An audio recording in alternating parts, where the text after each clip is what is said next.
Hi, welcome to the August 8th, 2024 Inspiring Author Conversations. I'm Kathy Davis, Davis Creative Publishing, and today we'll be talking with Pam Wilson about whole brain thinking. Pam is one of our writing coaches and has worked on anthologies and solo books. She's currently helping a retired couple finish their memoir. They are local St. Louis business owners, although I think they're mostly in Florida now. Lucky for them. And as long as there's not a hurricane coming through. Our theme for 2024 is growing your business by the book. Each month, we welcome guests who inspire authors by sharing knowledge, new ideas, opportunities, and wisdom. Pam is a writer, licensed master social worker, whole brain practitioner, creative writing facilitator, and book coach. As a writing mentor, Pat, you answer to either one, right? Pam empowers people to find and use their voice for storytelling. Certified as a whole brain practitioner, Pam works collaboratively with organizations and individuals to enhance the communication experience. Her creative perspective offers clarity and vision from ideas to action, including inspired leadership, teamwork, and an easier approach to change. I'm glad we can sit and have a conversation, Pam. I've been wanting to learn about this whole brain thinking that you went through training for. And we're going to have part of our presentation today as slides and part of our presentation as an interactive conversation between Pam and I. So let's see, Pam, I need to make you a co-host so you can share your screen. You have the floor, ma'am. Okay. I'm so glad to see everybody. And like Kathy said, we're going to use slides. I know we don't usually do that in this forum, but this is the easiest way for me to explain what whole brain thinking is. It's a very short, I went through it. It's a very short PowerPoint, and then we can come back. So I am going to share my screen. And I can't see everybody while this is going on. So if you do have a question, feel free to put it into the chat box. So I'm going to move you guys here. Okay, so whole brain thinking is about how you think. So get ready because this is exciting. The first thing I wanted to do was let you know how whole brain thinking has changed my life. All of my life, I have heard, "Ugh, you're so creative." And people really didn't know what to do with me. I was not a math science girl, and I grew up in the 70s and 80s, and it took a long time for people to realize that creatives have a lot to offer. The first time my dad said to me, "Oh, you're so creative," I was in a creative writing class in college. So I struggled my whole life because I couldn't explain what it meant, what my brain did, which was so different. So I did grow up here in St. Louis, and all of my friends had business degrees, and I could not do business classes, but I didn't know why until I came to whole brain. So whole brain was coined in the 1970s by someone named Ned Herman. And he wanted to know why two people could have such different responses to the same stimulus. He wanted to know more about the brain and how it worked. He was a scientist and a musician. So he started asking people questions. For example, do you see what is in the back of me? That piece of that canvas? We all are going to have a different response to that. And Ned Herman wanted to know why. So he came up with the idea that instead of being left brain and right brain, we use our whole brain, and it's our thinking preferences, not our skills or abilities. So while I was growing up, people were making the assumption that I didn't have skills or abilities for anything except creative work or creative thinking, but they still didn't understand that. So if we recognize our thinking preferences, we actually can use our whole brains. And I'm gonna let you know how you do that. Now, you may be asking what this has to do with authors.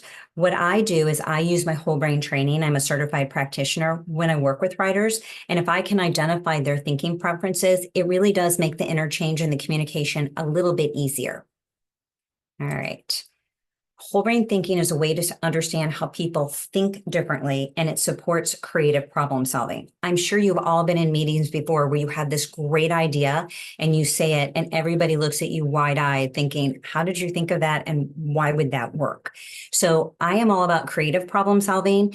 People often say in the whole brain world, we don't even think inside the box or outside the box. We just basically don't have a box. So that is what creative people, that's how creative people think. And if you're on this call, you might feel the same way. All right. So whole brain thinking celebrates people power. And this is used quite a bit in organizations. It's been around since the 70s. It's been in Fortune 500 companies, small businesses, large businesses. And what it does is that it looks at unique, endless strengths and skills. So if you are in business or you're in a group of people, what it does is it celebrates the fact that we all have different thinking processes and we can all solve problems in that way. Let's see. Whole brain thinking also creates a work-life balance and strategies to reduce stress and burnout. So I do have the question, which I would like for you to think about. What strategies are you currently using that work for you with a work-life balance? I am freelance, and so I have to think of work-life balance strategies so that I don't get overwhelmed. And one of the greatest things that I do is I just close it all down and I go for a walk. So that is one of the strategies I use to balance everything. I used to cry, but I don't do that anymore. So whole brain thinking asks the question, what drives and motivates us? So I can't see you. However, if you wouldn't mind just crossing your arms like Superman. Don't think about it, just do it. Okay. So now look at how your arms are crossed. Is your left over your right or is your right over your left? That is a preference. You didn't think about it at all. You just did it. Try it the other way and see how that feels. Switch your arms. Does it feel weird, uncomfortable? So now go back to your normal way where someone says just cross your arms. So that's what a thinking preference is. You don't think about your thinking preferences. They just are. Here is another way to look at it. So if you read this screen, what we've tried to do is confuse your brain. So if you read it and you look at the colors, think about what your brain is seeing. Is your brain seeing the letters RED or is it seeing the color of RED? So when we are doing workshops with people, we often ask people to do this in groups and to read it as quick as they can. And it confuses your brain just a little bit. Okay. So this is what a whole brain model of mental diversity looks like. I know it's got a lot of words on it and it's a little bit crazy. I'm going to make it simple in a second. But when we work with people, we try and explain what left mode thinking is, what right mode thinking is, what upper and lower is. And what Ned Herman did is he divided our brain into 4 quadrants: the rational, the safekeeping, the feeling, and the creative. And we all have some of these thinking preferences. When whole brain practitioners get trained, they let us know that there are very few people who have thinking preferences the exact same in all of these quadrants.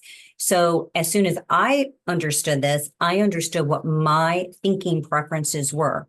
And that helped me a lot work in an organization or a company, or even one-on-one with the authors that I work with, because my thinking preferences are going to be different from theirs. And unless, I'm not going to get to that yet. Okay, so here's where it looks a little bit much more simple.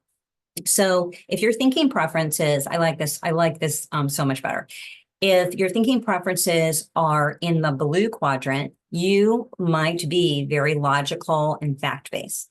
If your thinking preferences are in the green quadrant, you're organized and sequential, you plan. If you're in the red quadrant, you're very interpersonal, you're feelings-based and emotional. And if you're in the yellow quadrant, you're very experimental, integrating, and synthesizing. So the great thing about this is that we all have some of these thinking preferences. For example, I really and truly live in the yellow and red. However, I have to have some thinking preferences in the blue and green, or I wouldn't have made it here today. I wouldn't pay my bills. I would never get out of the house. On the opposite end of that, most scientists fall into the green-blue, and they sometimes don't exactly have the interpersonal skills. And so what whole brain thinking training does is it helps people recognize what other people's thinking preferences are so that we have the same language and we can communicate in a different way. So we have 4 different selves, just like I just told you. And these are some of the characteristics in each. You probably all know someone who is very green and blue. And then when you speak to them from your yellow and red quadrants, they look at you as if you are speaking a foreign language. The same goes for me in the yellow and red. I tend to disregard logic a lot. I just always think that it's going to work. Something's going to happen and it's going to make it work. Well, someone who's really logical and rational, they look at me as if, again, I'm speaking a foreign language. So it's good to know what other people's thinking preferences are. And what happens also once you know these, like you're not supposed to label people green, blue, or yellow, red. But in my head sometimes, perfect example, my sister is the exact opposite of me. And sometimes when she says something or does something, I think in my head, well, that was a very green quadrant response. And I've explained it to her and she laughs too. And then oftentimes she'll say to me, too much red, too much red. So if other people in your world know your thinking preferences, it does help with communication. Okay. So this is how we figure out people's thinking preferences. Ned Herman designed an instrument called the HBDI. The Herman Brain Dominance Instrument. It's a 116 question survey. You can't fake it. You can't pretend. No matter what you do, the way they phrase the questions in the different parts, you cannot pretend. When we were in training, they had us try and answer the questions to get a certain thinking preference, and it was just completely hard. You can't do that. What also is really cool about this is it gives you a profile under pressure. So I'm going to show you what a profile looks like. This is my profile. This is what someone, if you did the HBDI, this is what you would get. If you can see, I have a lot of room in the red and yellow, and I also have a little bit in the blue and green, just like I explained that I would never get out of the house in the morning if I didn't. There's very little blue for me. And then the dotted line is my profile under pressure. So when I'm under pressure, what I do is I make sure everyone's okay. And I immediately go into all the yellows. You know, how can I make this work? How can I integrate everything together? Is everybody okay? So knowing my profile under pressure, which I didn't really know until I took this, it made a lot more sense to me, especially being a parent. I understood when I was under pressure what I was trying to do. And in a business situation, I understand what I do when I'm feeling pressure. So this is something that if you take the HBDI, which I'm just going to let you know right now, it is really expensive. I mean, people are always like, well, can I just do that? It's really expensive. I don't control the cost. Herman International does. And then you also get a printout like this too. This is where they ask you to choose certain words. And what we do is we highlight. So the word that kept coming up for me was creative over and over and over. So it did clarify to me that I really and truly am a creative and I live in the yellow red. Now here's what quick question. Yes. Can you click your full screen view and maybe we can see the slides a little bit better? Yeah, how do I do that? Can I move this? Oh, no. I don't know what you're looking at. So what I see on your screen, go up to, do you see on your left column where you've got the smaller square that says stretching? Yes. Right above that, it says new slide and slides. Here? No. Up, go up. Go up more? More. Go to your left. Left. There you go. This one? Don't click new slide. Click the one down at the very bottom of the 3. Click that one. This one? Click that one. No. Does anybody know how to do this? That's not it. I can move. You are seeing a lot of it. Hang on, I can try and move this too. I only know how to do it on a Mac. I don't know how to do it. Hang on, let me see if I can. Yeah, I was going to say, if you click slideshow up at the very top, Pam. See, I'm not techie. I am not blue and green. Slideshow. If you go down the bottom there, if you go down to the very bottom of your screen there, you see the little sliding scroll thing. There's like a little screen thing. There It's they just to the are. left of that. If you click on that, that's slideshow. There it is. Wait a If you minute. click on that, that'll get rid of the. To the right, to your right, Pam. This one? That one. Yeah, sorry, I'm trying to do sitting in the car. There you go. Yep, if you click on that, Oh, there we very good. Awesome. Thank you. Thank you. Okay, but how do I get to the one before, the slide before? Click Oh, your you should be arrow able up, to go back. This way. the yeah. arrow on your computer. Click On it my up. computer. Uh-huh, The arrow on your keyboard. yes. Click the one that faces up. Oh, really? Oh my gosh. Just learned something completely new. So Okay. simple. Yeah, but the question I So have simple. is, does the 4-quadrant method of this HBDI follow anything similar to the disc quadrant structure? It is possible they all are, they're all sort of mixed together, and that a lot of people who are certified in whole brain have them. I don't know that one in specific.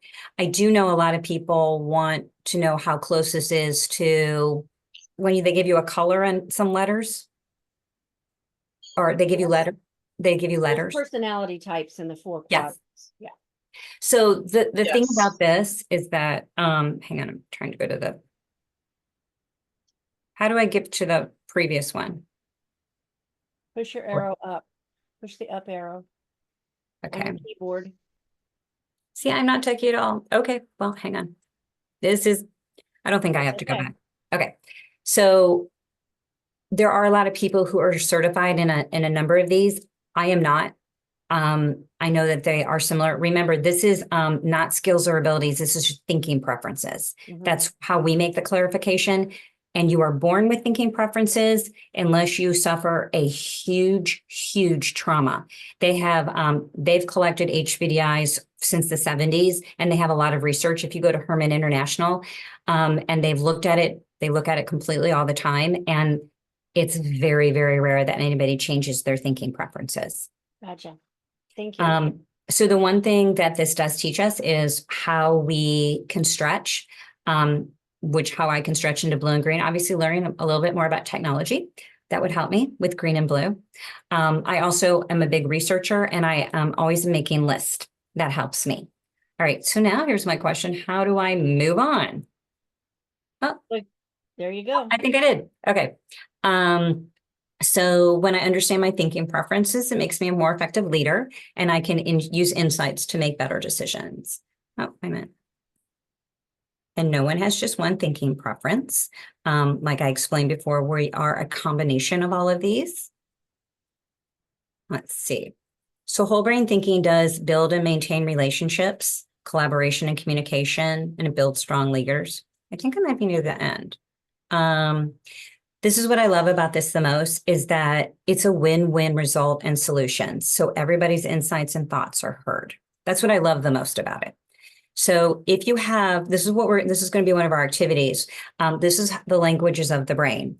So the blue quadrant always asks what, the green quadrant always asks how, the red quadrant always asks who, and the yellow quadrant always asks why. That's going to be part of our, okay, I'm just going to keep moving because I wanted to get to the writing. Okay, I wanted to get to this, and then I'm going to take this off.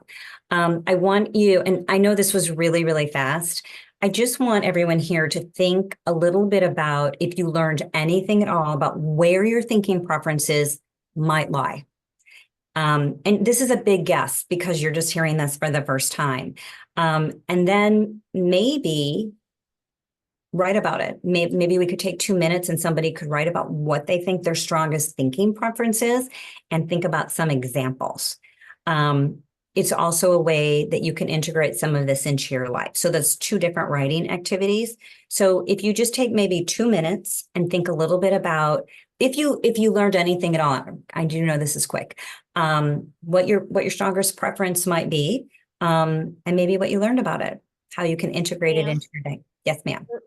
Pam, since we are recording, rather than taking 2 minutes and have them write, can we just have them maybe Discuss. offer verbally? Yes, I love that. Yeah. Absolutely. Okay, hang on. I So, love that idea. so can you repeat again the 4 words, the who, what, why, and how, and all that Yes, for the different quadrants? yes. Julie, how do I get myself back into not full mood, not full? Well, I can't. we can see you. You're not, yeah, you're part of our little 9, 10 people here. Okay. We don't There see you your go. Okay. screen anymore. It was, hang on, now I have to go back. Are you talking about your presentation? Are you talking about getting out of your presentation on your screen? Sorry, I Is can't that hear what you. you're asking? Are you trying to get back to your Sorry, presentation? you asked your presentation I'm sorry, say off that of again. it. If you want to get out of your, are you No, trying I'm to out get of out it. of your presentation? I'm out of on it. your Yeah. screen? Mhm. Okay. Okay, so Well, hang on. it's Hang on. choppy. Let me go back to this because I'm gonna go back to, Click your arrow, your up arrow to go back. yeah, it's not working. Hang on. Okay. I think I remember. Okay, so here it is kind of too. If you are a blue, you're asking what? If your thinking preferences are in the green, you're asking how. If you're in the red, you're asking who. And wait, what? Wait, no, red is, Red is who? I know I can't remember. Okay, I'm gonna go back to this myself. Hang on one second because I can't remember what I did and I don't know. Okay. Sorry, I am not techie at all. Say up until now, I am not techie, but you're learning. You've Up learned until now, I am not. I'm just trying to. Okay, hang on. Now it's working. My button wasn't working. I'm sorry. I hate it when those buttons don't work. Hang on.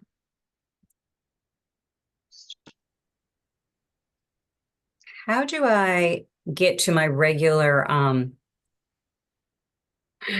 let's see, I'll So say. what we can do. I got it. I got it. I'm sorry. Here it is. Okay. Blue is what? Green is how. Red is who. And Y is yellow. And blue is in your upper left quadrant, Correct. and blue is, Blue is what? green is in your lower left, and it is, How. red is lower right, and it Who. is, It's who and yellow. is Y. Okay. So is one of the questions that we should ask ourselves in order to kind of figure out which quadrant we fit in, what's typically the first question we're going to ask in any situation? Is it going to be who, what, why, or how? Yes. And I'm trying to come back to everybody. I'm sorry. I just am We having can see technical. you. It's okay. We can see you. Okay. Oh, So I'm going to open the floor to questions. If okay. anybody has any questions. And did anybody get a chance to identify yourself as to which quadrant you think you might fit into? I know I'm typically a probably red and yellow person, but I have this also uncanny knack to as an organizer, which kind of throws me into, I guess, the green a little bit. So how does that show up in your life, in your business or personal life? I help people, well, like today, we were trying to help you organize the system. Yeah. Mhm. Well, I one of the ways it showed up, which was kind of funny. My husband Jack usually does the grocery shopping, but I was out doing it once last year. And as I'm going down the aisle, apparently, and I didn't really know this until some gentleman stopped my cart and pointed out to me that I had it organized. I had all the boxes on one side, had all the cans on the other. I had the bread in the basket up above, so it doesn't get smashed. And I was like, I had never really noticed that. Wow. He goes, I bet your house is spick and span. And I'm thinking to myself, no, it's not. So without even thinking about it, that's what you did. So your thinking preferences does have a little bit more of organization in it, probably and so what happens is our thinking abilities help us cope with life. And we come up with these different strategies. So that was like a thinking preference strategy that you didn't even say, I'm going to organize it all here. Well, and my intent, I think, was I planned it out because I was in a hurry, and this way I didn't have to sort when I went to put it in bags, that way things don't get smashed. That's a great example. Anybody else have something they might like to share? I think Kyle did. Kyle, hi Kyle. Hi there. Yes, I'm a big like list maker, and I think I'm definitely a how person. I usually wake up like at 4 a.m. and try and figure out like how am I going to make all this work today, and it's like just shut your brain off and things like that. But no, I do the same thing. Like my wife used to always make fun of me because I would make the grocery list, and I always do the shopping and cooking in our house, and I would organize everything by how the grocery store is laid out. So I wouldn't just make a list. I would put, Exactly. what needs to be bought where. But yeah, I mean, it's I'm also like freelance. So there's a lot of how is this going to work? How am I going to pay the rent? How am I going to do this? I have 3 sons in school, 2 in college, 1 going in private school. So so yeah, I'm kind of a worrier, and I try and combat that by trying, that's the key word, trying to take it one task at a time. And I do that by doing a lot of lists. And sometimes you mentioned going for a walk, Pam, and I like to run. And sometimes I go for a run. Unfortunately, my dog passed away, but I used to just like whenever I got, too in my head, it's like, okay, it's time to go walk Maddie. So now I might go for a run. Um, or but yeah, sometimes you just have to unplug just a little bit and then come back, because it's much easier when you work for someone who tells you what to do all day, or you are structured. When you're not, even if you're completely motivated, things are a little bit more scattershot. So yeah, I'm a big how person, like, because sometimes things are flying at me in different directions with the kids and work and things like that. So yeah, I have a hard time sometimes just slowing down. So you have a strategy then. Your strategy is making lists. I do that too because it makes me feel more comfortable. Otherwise, I will forget. I'm not a detail person unless it's written down. So what we do with our thinking preferences is they come into play to make life easier for us. So your wife noticed it, right? And so now there are words to explain it. So that was the best thing that I found out, is that it's easy. I can explain it to people why I don't look like I'm organized, but I really am. So the thinking preferences, there's no judgment in thinking preferences. You're born with them. And as soon as we accept it, other people around us start accepting it too. Thank you, Kyle. Yeah. I saw Cheryl had her hand up. Thank you, Kyle. Yeah, thanks. That was good, Kyle. I learned today that we are born with a thinking preference. I didn't know that.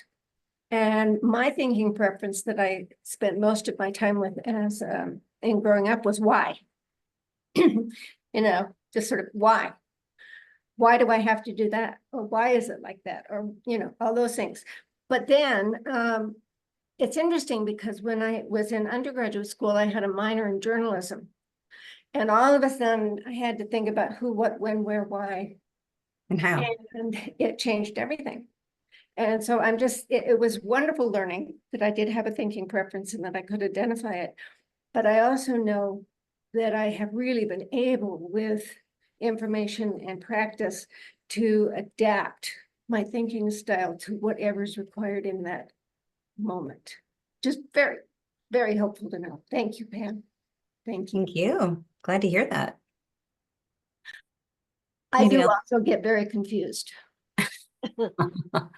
And so Pam, one of the questions I have is, as authors, how can we better use this knowledge now that, we've perhaps identified or which way we lean, let's call it, and how can we use that knowledge in our writing? I think the best way we can do that is if we know our thinking preferences is to also know our audience by what you're writing. So if you are doing technical writing, you're going to want to float on over into blue and green. If you're writing a personal narrative, we're living in the red and yellow. So know your audience. If you're just putting a blog out somewhere, and it's just your experience, that can encompass almost all of them. I think that's what I try and do when I write, is that I talk about an experience and then I talk about what I've learned from it. And even though it sounds very just like I'm just writing how I'm talking, it really isn't. So that's why the editing process is important, to make sure that you know who you're talking to, and that don't assume somebody knows what you're talking about as you're writing. Using it as a book coach is really helpful. Kathy, I don't know if you remember Terry. How can any of us forget Terry? She's so lovely and amazing. She is, as an author, I worked with someone, and she pretty much had thinking preferences in every quadrant, but she was trying to tell a story from the yellow red, but her blue and green kept kicking in. And so that's where I would have to go back and say, hang on. Wasn't she a math professor? She was, but she had a lot of yellow and red. She was talking about her family and raising kids. And so when she was writing, there was a lot of blue-green, yet the story itself was coming from her heart, which was really yellow-red. So when you read something, remember too, you're responding from your thinking preferences. When I read something that, I was just trying to read something like the bylaws of my neighborhood, and I'm like, oh my God, like by paragraph 3, I'm like, I can't do this. It's like not in my brain. Yet when I read stories, I identify them and respond just almost completely. So if you're aware of your thinking preferences, how you read, how you take information in, how you're writing and putting it out there. I can tell you a really funny story that I had mentors while the first year I was doing this, and they took whole brain to a pharmaceutical company, and the pharmaceutical company could not get. They were working on getting the drug patented, and what you do when you go into a company is you know ahead of time what people's thinking preferences are. You either group people together that are alike, or you split everybody up just to see what will happen. And they left the pharmacist altogether. And the assignment was, what can you do to get this information into the world? Well, the admins and the support staff, they had great conversations and they had all these really good ideas. Let's go back to marketing. Let's go back to communications. How about if we use a character?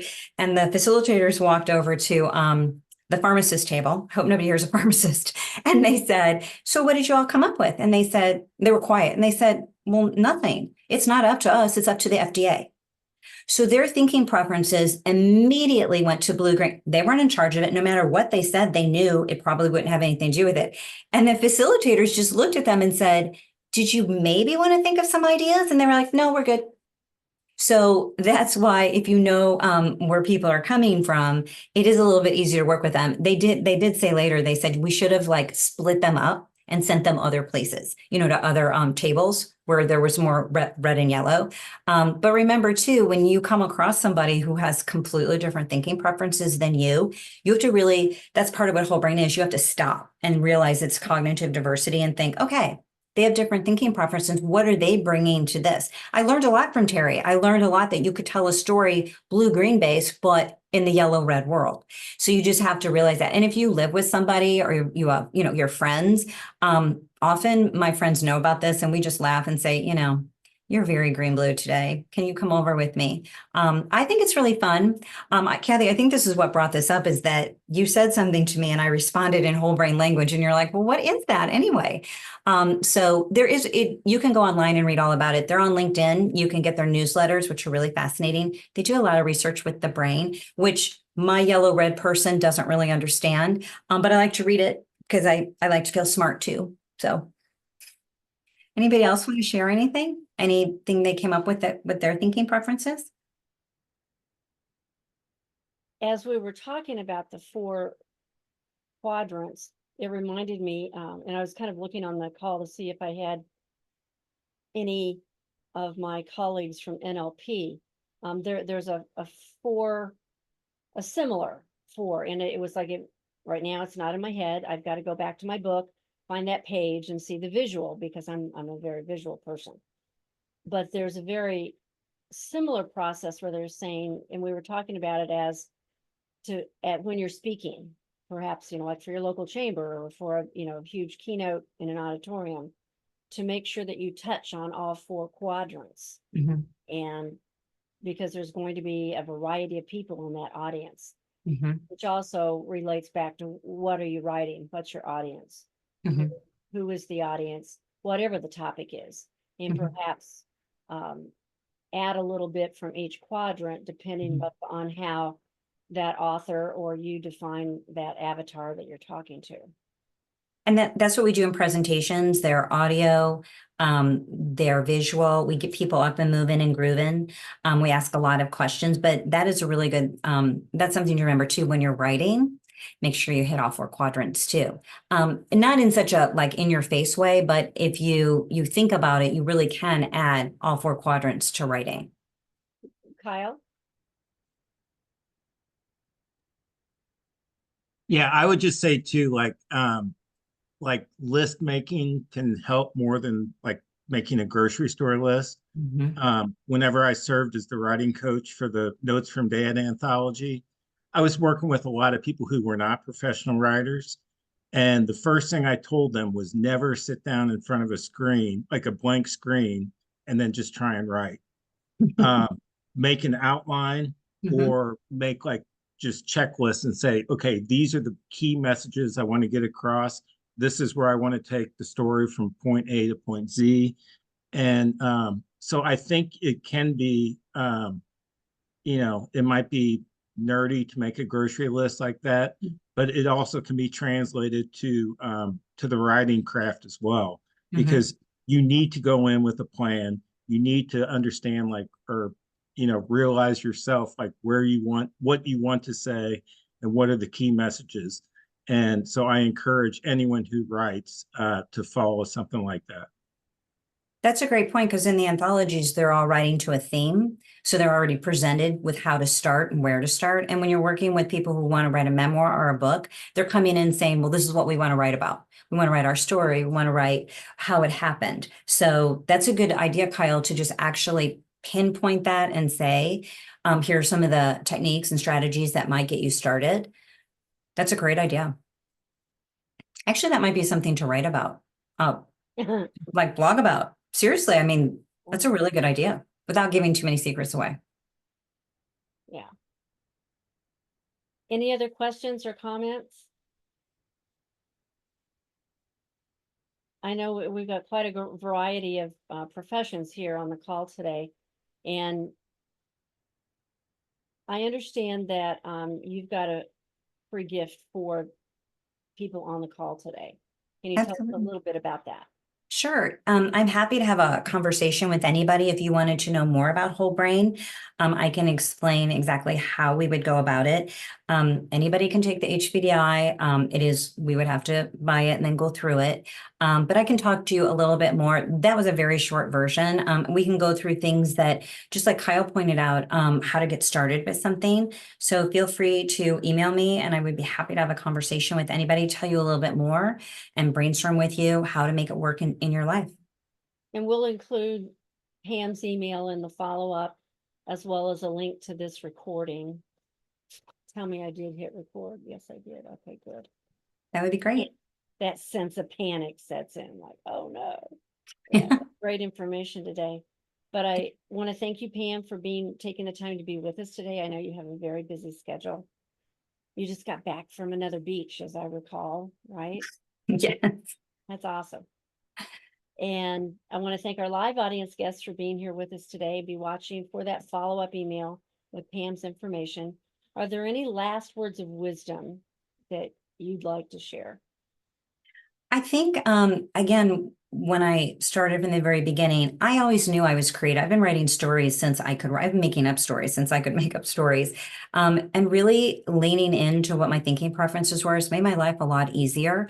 I was really able to own it and stand in my center and say, I am a creative. This is what I do. I can live life though, because I've got enough thinking preferences. So think about what your thinking preferences are, and where the strength in your thinking preferences are.